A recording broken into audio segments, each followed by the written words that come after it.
Okay, so we're going to do our reading for our full moon lunar eclipse in Pisces. Can you believe that? So we're going to pull some energies on that for right now. Right now the moon is in Aquarius and the sun is in Virgo. And we have our moon opposition Mercury and our moon square Uranus. And Mercury square Uranus. So that's all kind of like this triad of Mercury square Uranus, moon opposition Mercury, moon square Uranus. So that's very tense, very tense. We have a lot of the chart on the right side of it, and that's a lot going on the 9th, 8th, 7th, 6th, 5th, and 4th houses. So that's how this can interrupt your home life. Also dealing with the 8th house matters in Pisces. That is like saying dark things coming up, dealing with things. 8th house matters, you know, sex, money, and other people's money, and death and the occult and dark things. So astrology and a lot of occult stuff and a lot of celebrity occult stuff is coming out, you know, and that's in 8th house and Mars. So that's interesting. So then with the 12th house in Libra with our Venus there, that is just contracts, like time's up, contracts up, time for you to cross over, create a new life. So that's like the ending of things, like the season finale. So we have the end of a tough cycle approaches, full moon in Capricorn. So we'll see what the full moon in Capricorn has to say when it comes around, but this is saying the end of a tough cycle. So if you're having a tough time, then that cycle could end, but also, you know, this next one could begin, and that could be a little easier. Balance spirituality and practicality, full moon in Pisces. So this is our Pisces moon saying balance your spiritual, balance it with practicality. Like there's going to be a lot, like I had said, there's going to be a lot about cults and religion and religious groups and fundamentalist groups rising up. So don't get too caught up in that. Be practical with your belief system. And that's very important. Please, please. And it's going to really get to you. And it's going to make you feel like maybe they are right. It's kind of like the movie with the body snatchers with Nicole Kidman, where it's kind of like, this is happening to everyone. Am I next? A time for healing, Balsamic moon. This is a good time to manifest the healing or manifest the next best thing. Pisces is also walking away with your feet. This is like Christ consciousness energy with the Pisces energy here of move on.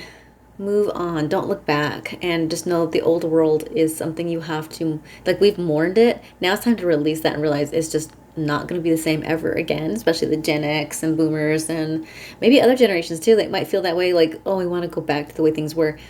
This is departing that. This is like we're on the space shuttle and we're going away. That's what there's been a lot of information about, you know, people wanting the aliens to come and rescue them, pick them up, take them off the planet. There's a lot of that, right? A lot of that kind of symbolism.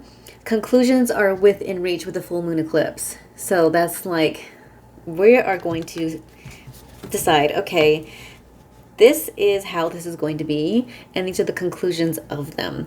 So we're going to pull energies here about what's going on, collective energies, and maybe just some information for you. Temperance. This is about being patient and filling yourself up, guiding with your own light. You know, temperance is that card of the Sagittarius. It's the Sagittarius card of moving on. And when we look at our house in the Sagittarius here, we have in the 9th house we've got Leo, and it's Leo's in Jupiter, and Sagittarius is in Dark Moon Lilith in the 2nd house. So this is like saying anything in the 2nd house that was like difficult for you, especially like females or women, struggling with money and with other people and the collective, and also money coming up. Like, what do we value? What we value is changing, right? Like, we do our hair, our nails at home a lot, or we do lash strips or individual lashes ourselves. And the time of personal service is kind of coming to an end. Also, too, everyone has like their own distinctive style.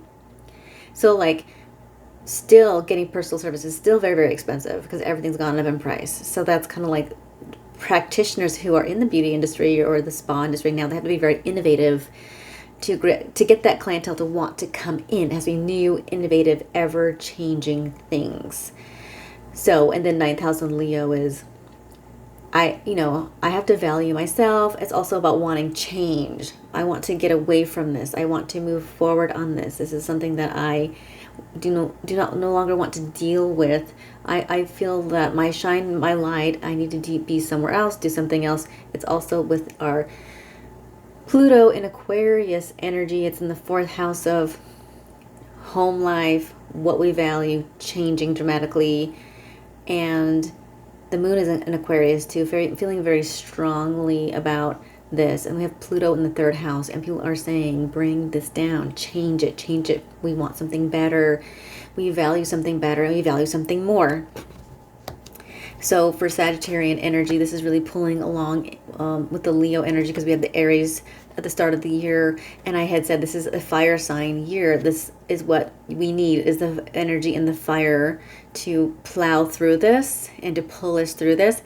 But at the same time, too, we are fighting the burnout. And then we have the 4 of Wands of building something new, celebrating something new. It's difficult, but the hard work pays off. So there is still a way to make a life, still a way to make money, still a way to come together. Because remember, Aquarian energy is people coming together. This is why we have a lot of the, like I said, the fundamentalist crazy groups coming up. We also have a lot of Aries aggressive energy. And we have the Neptune and Aries retrograde, and that's very strong energy. And that one is in the 5th house of families, restructuring groups, and also other people. So Neptune in Aries retrograde, and then we have Saturn in Aries retrograde. So that's like, it's tough, it's hard work, but the Aries is aggressive to push it through. And it's also like wanting to go back in time, wanting to anti-age, not wanting to age, not wanting to change. And it's like it takes a lot of work and energy to enjoy life. So, and it's also, but then there's a surprise moments of, well, this is this new thing we're enjoying now. Like you can see, like people are getting into handbags again, people are getting into makeup again, people are getting into TikTok shop. TikTok shop is making tons of money. And the Emperor card is a card of restriction. So our Emperor card is the one of the Aries card, and that's authority and structure and leadership. And you must put your nose to the grindstone to make it happen with our Saturn in there. So that's with that Aries energy of authority, structure, and leadership. So Aries is in Saturn retrograde, and that's like having to work a lot. But then Aries does like speed it up, which is kind of like the anti-nature of Saturn, which we feel like we have a lot of unnatural, anti-natural things happening, right? Especially with our food supply and things like that. And it's hard to enjoy eating things that we like, going places. So you can see how that there's like some restrictions on movement here with that as well. And then we have the 10 of Swords, and this is, you know, we have to kill it off. We're going to end this difficulty with our 10 of Swords. And that one is just very much like, I am done with this. I have said what I had to say. And we're fighting back a lot of difficulty, a lot of like the end of the divine feminine, a lot of this.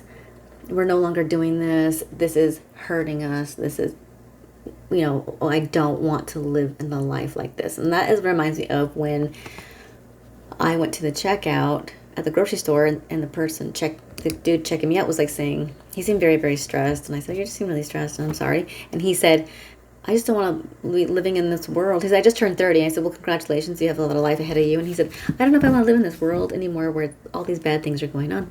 And I said, well, the change begins with you.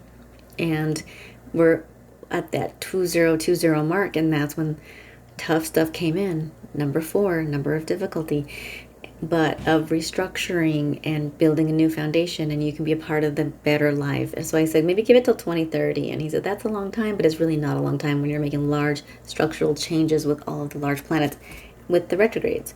Pluto in Aquarius retrograde, Neptune in Aquarius retrograde, Saturn in Aquarius retrograde. And the nodes are in Aquarius. So that's like a lot of air energy that we're just really not used to, because remember, we liked our Pisces. Remember, it was like the manifestation of dream it and it'll become. But Pisces is like ending here in this 12th house with this eclipse, and it's also saying those dreamlike things could be coming to an end, but you're also supposed to create a new future. The Sun card is a brighter day, Leo. And we need our fire signs, like I said, to be positive, to restructure society, and to pull it through and to be happy, right? Ninth house is, where are we going? What do you want? Where are you going? So I feel like a lot of spiritual, positive leaders need to come out and support people to improve all of the isms that are on the negative side. And we need to bring back that positive side of everyone deserves love, everyone should be respected, etc., etc., etc., right? So that is pretty interesting, and I really like that happening for everyone. So we'll do some aura cards to see the aura and the energy on things.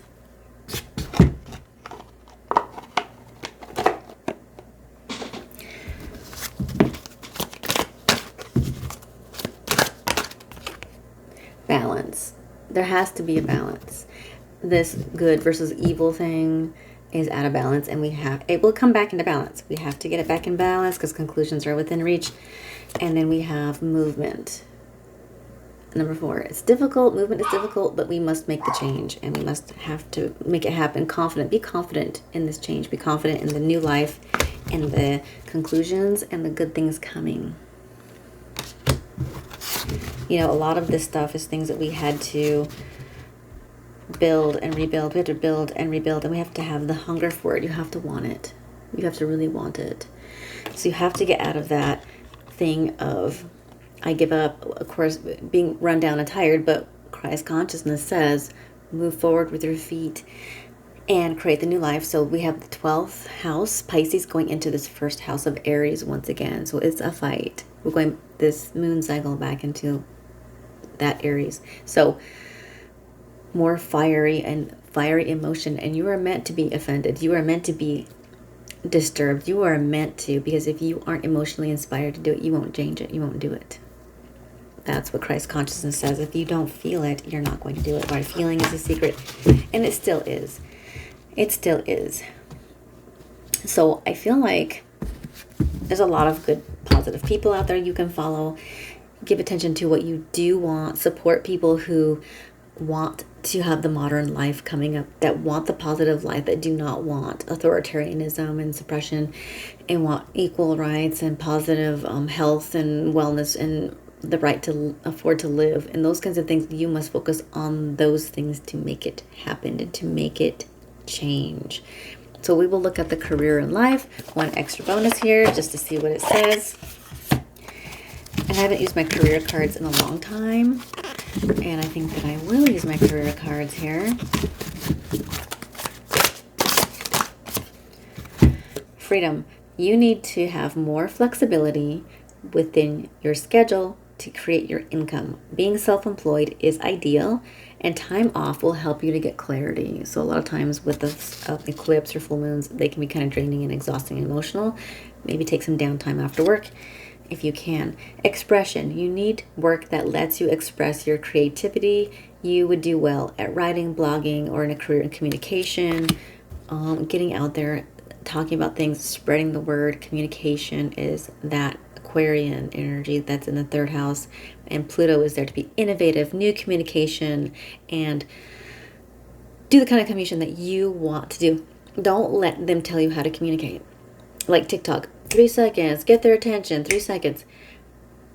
That's going to have to stop, because that is pressure, that is performative, it's not authentic.